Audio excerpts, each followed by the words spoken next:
ko, ate, hindi ako dun nagpapahawak ng suso. Si Maharlika to. Sabi niya, ay, oo nga, Maharlika. Sabi niya, gano'n, nakalimutan niya. Kasi hindi lahat, lalo ng mga elderly, no, akala nila, sikat, ganyan, kakilala, hindi nila matatandaan yung pangalan. Even tayo, nagkakamali sa pangalan. Natuputang ng kabayong ito. Akala mo naman, ano ka? Dahil sikat ka, dahil may pera ka, dapat kilalanin ka ng tao? Putang inang ito, Jutang Jenemes. Kung hindi nga sabi nga nung nag-comment dyan, kung hindi ka nang nagpaparito ako, hindi ka magiging mukhang tao, di ba? Alright, let's go about the kabayo. May nag-send kasi sa akin, ito. Okay, so pumunta sa ibang bansa, I mean sa airport yan, I don't know kung saan bansa, huwag natin pag-usapan, irrelevant naman. Listen to this. Si ano to, artista? Sabi ni nanay, si ano to, artista? Okay, mga Bisaya pa si nanay, mga kababayan pa natin yan. Okay, kasi kailan ko mag-comment dyan dahil nakaka-relate nga ako dyan sa mga ganyan. Siyempre, ang lola ninyo, artista-artistahan ng dating. Si ano to, artista ito, si ano to? Si ano to? Uy! Ito yung sikat na artista sa Pilipinas. Nagagalit to. Kabilado. Thank you. Ito yung sikat na artista sa Pilipinas. Okay? Uwi ka na ng Pinas, Happy New Year! Happy New Year po. Hindi nyo nga ako kilala ate. Oh, Happy New Year, hindi nyo ako kilala ate eh. Nagagalit, di ba? Parang mas maloob. Hindi, kasi naman sa nakikita kita sa TV. Tama na, video mother. Tama na, video mother. Tama na, mother. Ay, si ano to, artista? Alam mo, ang yayabang ng mga putang ina nito. Diba? Tika. Ang yayabang. Tapos may nirelease yung PEP. Anong comment niyo doon? Can you comment? At babasahin natin for 2026. Okay? Ang yabang, hindi niyo nga ako kilala, ate. Hindi dapat nagpakilala ka. Ako nga po pala si Vice Ganda. Thank you po. Ganon yung tao. Hindi niyo, i-expect mo ba kilala ka lahat ng tao? Putang inang ito. Diba? Lina Chav. I-expect mo ba kilala dahil ikaw is sikat ka, feeling mo sikat ka? Oo, kilala ka ng tao, pero hindi lahat ng Pilipino kilala ka, gago. Ay, hindi ka kilala, kabayo. Tapos may drama siya sa inaaway pala niya yung kababayan natin. Okay, na nagsabi-sabi na, yun nga, yung video. Asa na yun? Ito, sabi dito sa headline ng PEP. Vice Ganda on viral video of him at the airport. Ityoserang hindi niya alam ang pangalan ko. Kitang-kita ko siya nung nakita niya ako. Sabi niya, ay Vice Ganda. Tapos binibideo niya ako. Hindi naman nagsalita ng Vice Ganda si tita o si ate. Ayoko nang ikwento ng buo dahil mababash ka lalo. At naman putang inang ito, i-unfollow nyo na yung putang inang yan. Alam mo kung sino? Diba? Ayan o, ito pinakita ng PEP. Sino ka ba? Dahil may pera ka? Dahil sikat ka? Yun ba ang pamantayan ng buhay? Alam nyo, mga kababayan, nanggigil kasi ako, naawa ako. Marami kasi, syempre, di ba, nung pumunta ako sa iba't ibang bansa, kahit dito, eto, kasi, meron kasing, hindi lang to isang beses, dalawang beses na pagkakataon. I think, sa Europa, at dito sa Amerika, hindi lang isa, ang sabi sa akin ng kababayan natin, sabi niya, binanggit niya yung pangalan nung nagpapahawak ng suso sa entablado. Siguro kawig kami ng buhok, di ba? Ganon. Sabi niya sa akin ni ate, tuwang-tuwa siya. Kunyari sabi niya, kokak, palakang kokak, ganon. Idol kita, sabi niya sa akin. Sabi binanggit yung pangalan, hindi Maharlika. Hindi ako nagalit, sabi ko ate, sabi ko ganon. Sabi ko, ate, hindi ako dun nagpapahawak ng suso. Si Maharlika to. Sabi niya, ay, oo nga, Maharlika. Sabi niya, gano'n, nakalimutan niya. Kasi hindi lahat, lalo ng mga elderly, no, akala nila, sikat, ganyan, kakilala, hindi nila matatandaan yung pangalan. Even tayo, nagkakamali sa pangalan. Natuputang ng kabayong ito. Akala mo naman, ano ka?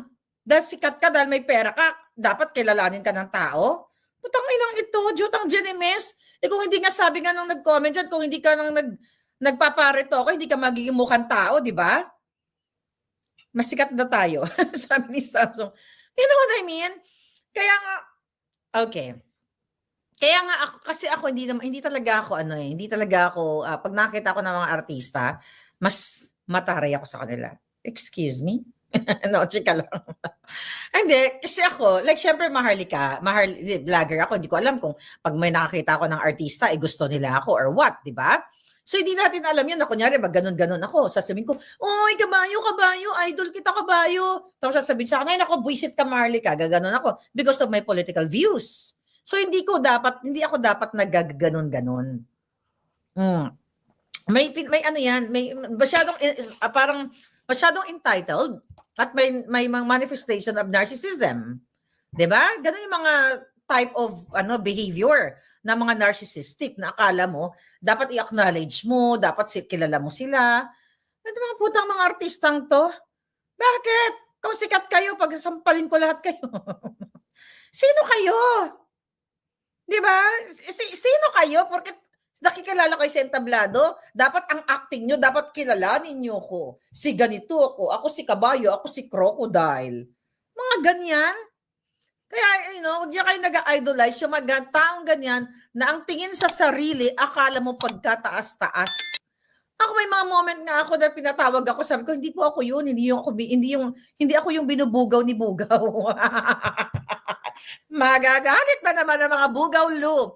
Hindi kasi ilang beses talaga, even before pa, nung bago pa kahit sa Pilipinas pala, akala ako daw ako daw yung binubugaw na nagpapahawak ng ito kasi mga grupong ito, talagang magpapahawak ng suso, magpapadila ng buto, yung mga ganon.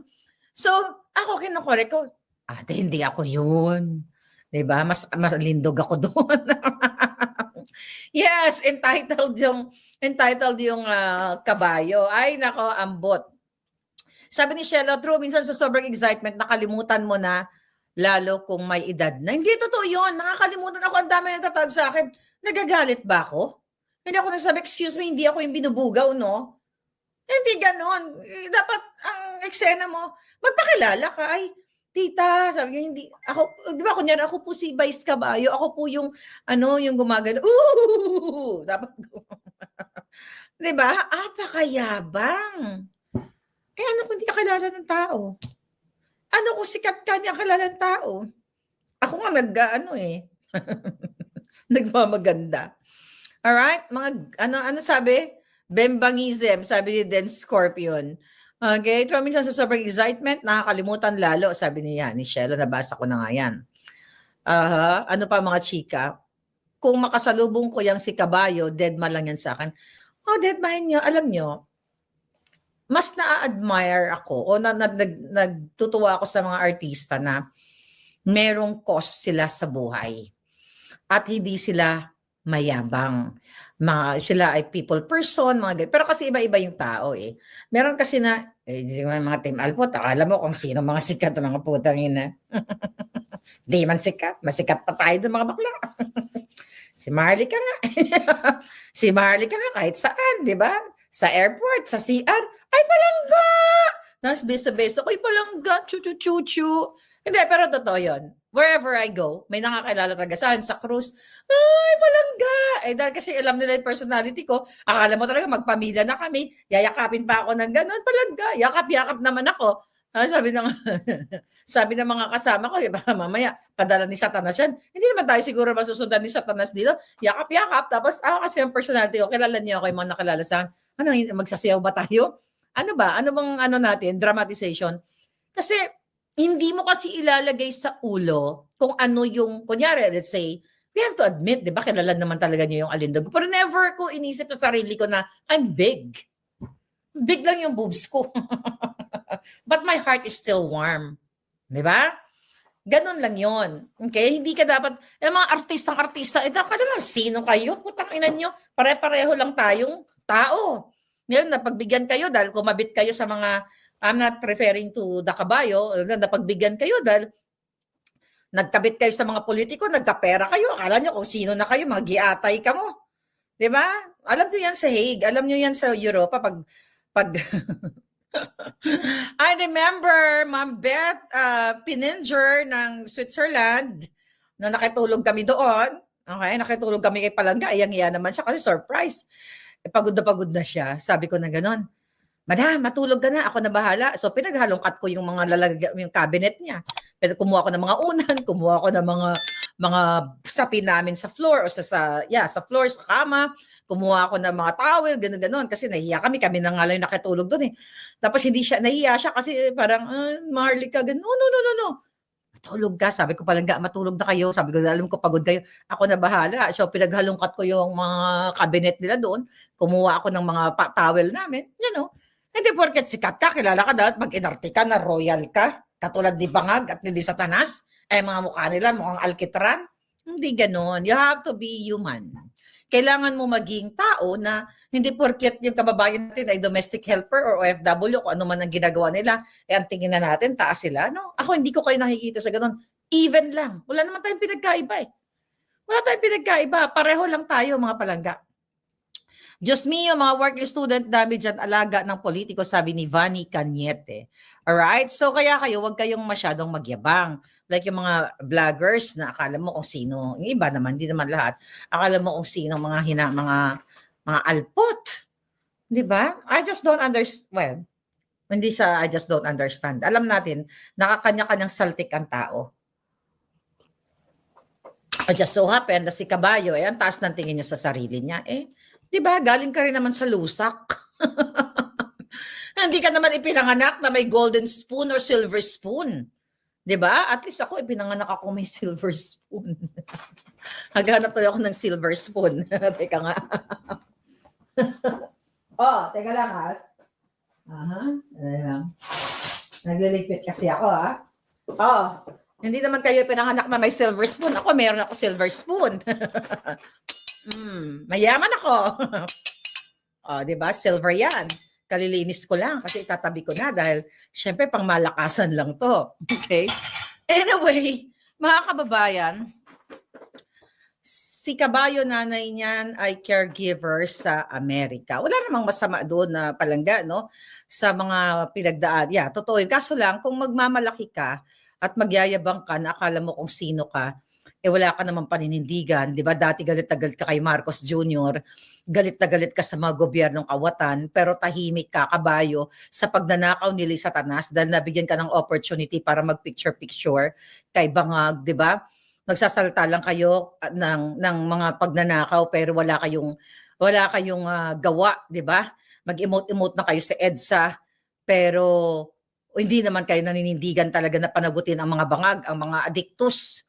'Di ba? Dahil nga galit lang kayo kay Sara Duterte. Ganito mga hayop na ito eh. Pero wala kayong pakialam sa taong bayan. Bakit ko pinag-uusapan to? Kasi itong mga taong ito, akala mo, 'di ba? Akala mo pinagloloko nila yung taong bayan, yung mga nagpa-follow sa kanila, yung mga bata, mga bagets na siguro natutuwa sa kaletsehan niya. So pero wala namang ambag sa bayan. Kaya nga ang mga celebrity dapat meron silang kaakibat na responsibility sa taong bayan kung ano yung mga makakabuti. 'Di ba? Since lumalabas-labas sila sa EDSA, 'di ba? Pero hindi nila binabanggit na si Marcos ay magnanakaw, si Satanas ay butod, adiktus, tsoktsakera, kung ano-ano pa. So ibig sabihin hindi nila mahal ang taong bayan. 'Di ba? Nandiyan lang sila pag gusto nilang depende siguro kung may mga talent fee sila, they're not really fighting for you, for the Filipino people. Kasi conveniente ang buhay nila. Maayos ang buhay nila. Tapos yung mga ordinaryong mga fangirl o mga nag-admire sa kanila, hindi lang sila makilala, nagwawala na siya. 'Di ba? Ang sasabihin niya, pag masalta pa daw siya, baka mabash yung nanay. Imagine mo, sino ba yun? Yung kababayan natin, she's just an ordinary fan or person na nakikita niya, sinabi naman niya na nakikita niya sa TV, wala naman siyang intention para what? Di ba natuwa lang siya? Ako, I remember again, sa Canada, may nakilala ako sa Vancouver, sa Calgary. Dalawang mag-asawa, may picture yun na pinost ko. Nitignan nila ako. Kaya titignan nila, sabi ng mga baklang kong kasama, bakla, sabi nga na bakla, kakilala ka nun kasi tingin ng tingin sa'yo. Ganon-ganon. Tingin ng tingin, nakasmile. So nilapitan ko, kababayan ko pa pala. Hindi niya matandaan yung pangalan ko. Tapos ang ginawa ko, sabi ko, hi po. Sabi ko, kamusta? Ganon ako, machika boom boom talaga ako. Hello tita, tito. Sabi ko, ganon, kamusta? Anong mga chika-chika boom boom dyan? Ganon kasi talaga ako in person. Sabi niya, kilala ka ta. Sabi niya, from Vancouver kami, ganyan. Kilala ka ta, ganon. Sabi ko sa kanya si Maharlika po. Oh, Maharlika! Ganyan. Yakap-yakap, beso-beso. Oh, kilala ko si Sandra. Kilala ko sila Charlene. Di nag-chika boom boom na kami. So, ganon yung tao. Hindi ka, di ba? I-approach mo na yung tao kung natutuwa sila. Sa'yo, hindi magyabang-yabang ka. Tama na yan, camera na yan. Puking inang ito, kala nyo naman, ang ganda-ganda yung tignan sa camera, yung dalawang yon. yung pinakita natin. Eh kung hindi nga kayo lagyan ng formalin, hindi kayo magmukhang tao. Now what? Enough for the chuba-chuchu. Good morning, Ganggang. Ang aga nagising, sabi ni Senior Journey. Kawangis ni Satanas, sabi ni Russell. K1, K2, K is very pangit and K2 is Chapanga. Sabi ni Dance. Okay, K1. Okay, let's talk about impeachment. Okay, dahil ngayon, ang, di ba, magpe-February na, magpe-Pebrero na next month. Right, asa na yon? Ito. So, inuumpisahan na nila, mga kababayan, ang pagpapa-impeach nila kay Inday Sara. Okay? Ang tig-ab ako ng tig-ab. Kasi kape ako ng kape, nakatatlo na yata ako. Okay. So ngayon, di ba, nilabas nila yung testimonya ni Madriaga. Okay, na kesyo, binibisita siya ni Sara. Yun ang mga kadyutahan ni Madriaga na sabi ko nga sa inyo na yung isang bumaliktad, okay? Na dating nalilimahid na binibigyan ko lang panggamot, binibigyan ko ng pangkain, ayun pumapasok sa loob ng kulungan. So ngayon gagamitin nila laban kay Inday Sara. Okay? Sinasabi dito na gagamitin daw nilang grounds for impeachment laban kay Inday Sara yung testimonya ng Ramil Madriaga. Okay? Ngayon, di ba, naglabas sila ng mga picture, na pinapalabas na close sila ni Inday Sara. At sinasabi dito sa grupo ng mga bangag, inaantay lang daw nila yung next month para mag-refile sila laban kay Inday Sara ng impeachment complaint. Okay? Then sabi ng mga makakaliwang party list na ito dapat ang tinutuligsa ng gobyerno ng mga makakaliwa na traidor sa ating bayan. Naghihintay din sila ng desisyon ng Korte Suprema doon sa kanilang appeal, di ba? Yung sa kanilang appeal, yung kanilang mga reklamo na i-reverse yung desisyon ng Korte Suprema na unconstitutional yung ginawa nilang articles of impeachment. Okay, according to the makakaliwang grupo, itong mga kabangagan, mga kaliwa, mga kababayan, na kung sakali daw i-reconsider ng Supreme Court yung desisyon o i-reverse, which is I doubt it, ibig sabihin daw tuloy-tuloy yung trial sa Senado, but pag hindi, i-refile nila. Alright? Then, ang sinasabi ng mga kaliwang julul na since pag hindi pa lumabas by Feb, okay? Ano yun? By Feb yung decision, paplanuhin na nila at pag-uusapan na nga na tuluyan nila si Inday Sara sa kanilang impeachment complaints. Alright? Diba? Dahil ang sabi ni Madriaga doon, sinasangkot niya si Inday Sara sa Pogo, na kesyo nag-fund daw ng campaign. Sabi ko nga, ang nakinabang sa Pogo ay si Bangag Jr., si Lisa Tanas, at may nilabas na tayong issue dyan, may nilabas na tayong in-expose na natin yan, may video pa, may picture pa, na si Bangag talaga ang nakinabang sa Pogo. Kaya kung meron mag-file sana ng impeachment, laban kay Bangag. Si Bangag ang nakinabang sa Pogo, hindi si Inday Sara. Well, anong ine-expect natin? Talagang ito ay pag-tutulong-tulungan nila si Inday Sara. Alam nyo, I hope yung mga kaalyado ni Inday Sara, for sure may mga kaalyado pa siya sa Kongreso at Senado, dapat talaga filean din ng impeachment si Bangag. Kasi harap-harapan yung graft and corruption, plunder, betrayal of public trust. Ano yung betrayal of public trust? Katulad na lamang yung hindi per se na yung pagkikipagtsuktsakan ni Bangag, yung pagbubuli sa kanya, 'di ba? Yung sexual activity ni Bangag, hindi naman grounds talaga for impeachment 'yon.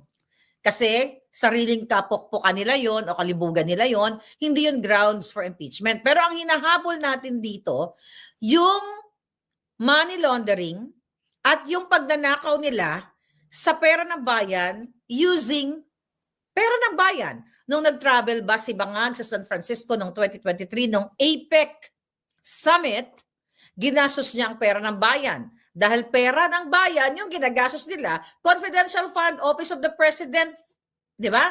Lagi taon-taon may confidential fund, yung ginagastos nila. Hindi natin sila papailan dahil pinapasukan ni Bangag. Okay? Ito pa pala yung kandila. Okay? Ito. Green pa yung kandila. Ay, cute ng kandila ko, mga akla, oh. Okay? Ayan. Green na green. So dahil pinasok, medyo maliit ito. It's not too big. Di ba? It's not too big. So dahil, ito. Ito siguro. Alright. So dahil ito, tubig na ba ito sa iyo, Bangag? So ito, hindi porket pinasok ni Bangag, nagpapasok si Bangag ng tubig. Tubig na ba ito kay Bangag? O ito, flashlight. So, porket ito ay pumasok sa buli niya ay grounds for impeachment na no. We all know that. Na yung sexual activity ni Bangag, hindi yun grounds for impeachment kasi personal kajotahan niya yun. But, ang question, nag-travel si Bangag from the Philippines gamit ang pera ng bayan, then ang binayad niyang 2.3 million kay Mr. Tubig, alright? Yun yung grounds for impeachment. Yung ginastos nila, pagkain nila, pang hotel nila, yung ginastos sa mga PSG, dahil inabuso ang kapangyarihan, yun yung grounds of impeachment. Pasok ang ano dito, ang graft and corruption. Ang plunder, well, maliit lang yun, 2.3 million. Ang plunder niya is what? Yung pinasabog ni Zaldico. So kung meron dito dapat file ng impeachment case, ay si Bangag yun. Hindi si Inday Sara. Di ba mga palangga? Feb 25 will be the end of Marcos Jr. administration. I hope Jack Sparrow talagang matapos na yung mga yan. So ngayon, ito yung mga ginagawa ngayon. Ano to? Makapaghikaw nga. Okay. Bako lang hikaw ngayon. So ngayon, ito ngayon ang ginagawa ng mga, dahil February na, sinabi naman nila yun, di ba? Sinabi naman nila na hindi nila tatantanan si Sara. Okay? So sabi ko nga, kung merong grounds for impeachment, mga kababayan, kundi ang mga Bangag. Ito ang ginagawa nila. Sabi ko, kasi may mga sinasabi na, kay Mamarlika, di kasi din Chase, pinagkikialaman yung kadyutahan ng mga Bangag. Ganyan-ganyan. Parang, bakit hindi pa kayo nakipagtsuktsakan? Syempre nakipagtsuktsakan kami. Di ba? Pero sa mga partners namin, hindi sa hindi sa kung kanino lang na magbabayad ka ng 2.3 million katulad ni Bangag. Yes, plunder and graft and corruption, impeachment against Bangag Jr. Yesterday once more. Yan dapat, hindi si Sara. Well, hindi talaga nila tatantanan si Sara, mga kababayan, dahil nga alam nila na very, yung tawag dito na very powerful nga ang trust rating ni Inday Sara. So, yan ang aabang-abangan natin. And I hope talaga sa maging totoo lahat na sa itong panahong ito, itong 2026 ay malipol na natin sila. Dahil lahat ng grounds na kay Bangag na. Lahat yung polboronic. Yung pagpupulburon niya. Alam nyo, hindi ko alam at wala pang gumagalaw. Dapat dyan sa mga kakampi, not only ni Inday Sara, kung para kayo sa Pilipino, sa Congress or sa Senate, may mag-file ng impeachment complaint. Hindi ba nag-file si Congressman Miao? Kasi ganito yan. Okay? Let's say for example, may nag-file ng impeachment complaint. Although, well, tapos gagamitin yung pagpupulburo ni Bangag. Okay? Dahil sa head of state, hindi ka dapat nagpupulburo ng harap-harapan at hindi ka dapat adik dahil bawal yan. Okay? At pinoprotektahan mo ang katulad ni Sayarot. Di ba? Kasama niya pa sa New York. Hindi po pwede yan yung mga nasasangkot sa droga ay kasama mo. Then, yung kay Tantoco, sino ang nagbitbit ng mga pulburon gamit ang Office of the President's Budget? So yun yung mga ganon. Yun ang mga powerful sana sa impeachment. Then pwedeng gamitin yung video ko na inilabas, 'di ba? Na nagsisingot siya. Doon natin mapatutunayan sa impeachment court, impeachment trial na kung si Maharlika ba ay nagsasabi ng totoo. Kasi ipipresent natin ang authentication, and aside from that, the impeachment, itong impeachment court, okay? Itong impeachment court, sila mismo ay magkakaroon sila ng third party. When I say, not third party. Tama ba? Their own authentication. Yeah, authentication ng video. Or if forensic nila yung video. So hindi na lang ngayon si Maharlika ang nagsasabi na authenticated yan. Through the trial, pag nagtuloy-tuloy, may nag-file kay Bangag Jr. at gagamiting grounds yung inilabas kong video at yung inilabas ni Dean, then with that, mismo ang sa impeachment proceedings, sila ang mag-authenticate niyan. Pwede nila i-request sa amin ni Dean. 'Di ba? Kasi pwede kong ibigay sa kanila yung video na hindi dumaan sa online, yung direct. I can put it sa USB, then isasend ko sa Senate. 'Di ba? Kung may magpa-file kay Bangag. Pero so far, 'di ba, si Sara lang ang gusto nilang filean. And I hope narinig tayo ng mga kakampi ni Bangag, mga kampi ni kakampi ng bayan, 'di ba? Na kayo mag-file din kayo ng impeachment complaint. Kasi total, ito yung labanan sa Pilipinas, Sindakan, Boysitan, 'di ba? Eh di gantihan natin sila in legal way. Kasi ang mga gugurgurin kami, papatayin kami ni Dean. 'Di ba? Counter forensic, okay? Yung dual citizen ni Paul Soriano, bakit di napanagot? Sabi ni Russell Steady. Ayan, isa pa yan. Thank you for reminding me. Yung I don't know, I'm not sure kung dual na siya ngayon, pero yung pag-appoint niya sa isang Amerikano na katulad ni Paul Soriano na asawa ni Tony Gonzaga. Iyan ay violation yan. Yan ay paglabag na naman sa saligang batas. Dahil sinoparadise niya ang Pilipinas sa pag-hire ng isang Amerikano. Katulad ko, katulad ni Paul.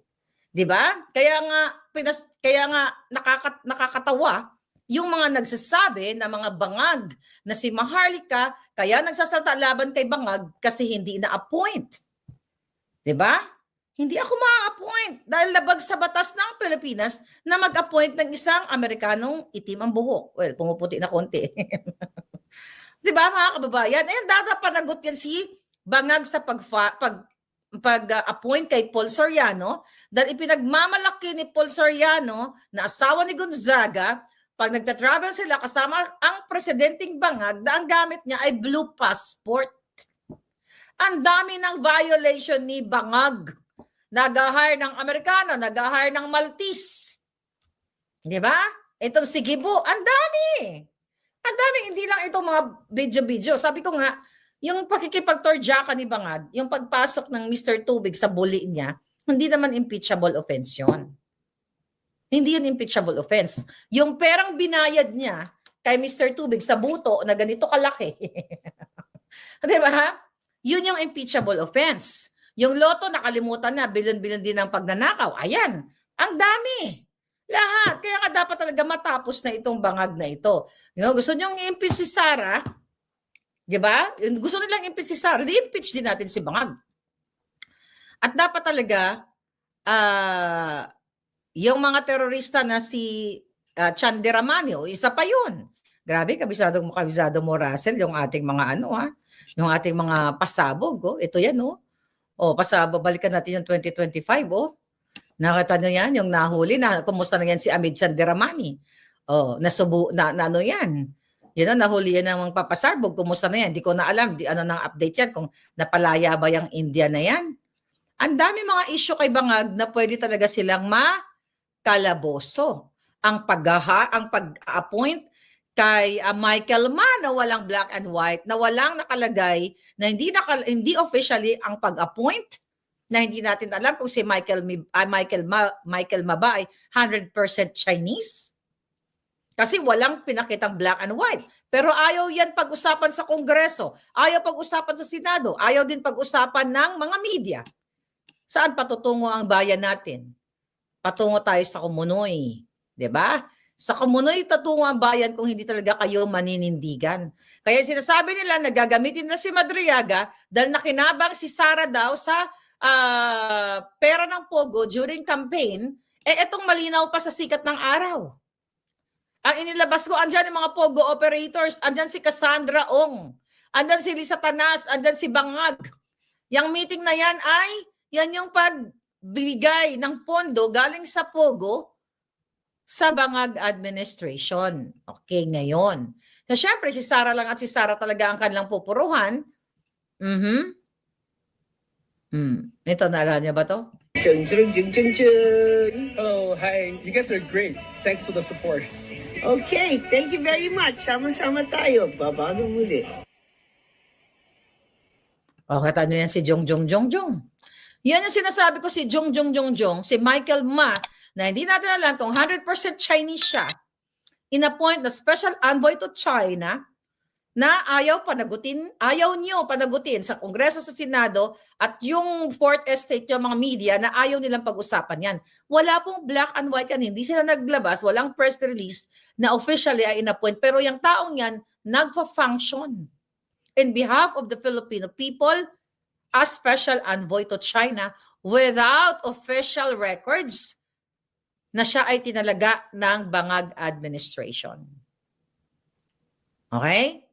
Yan ang katotohanan, mga kababayan. So, sabi ko nga, kung ang pag-uusapan natin talaga ay panagutin ang mga dapat panagutin, ang una niyong panagutin ay ang Bangag administration na ngayon, 6.7 trillion ay raransakin na naman nila o ubusin na naman nila ang pera ng bayan.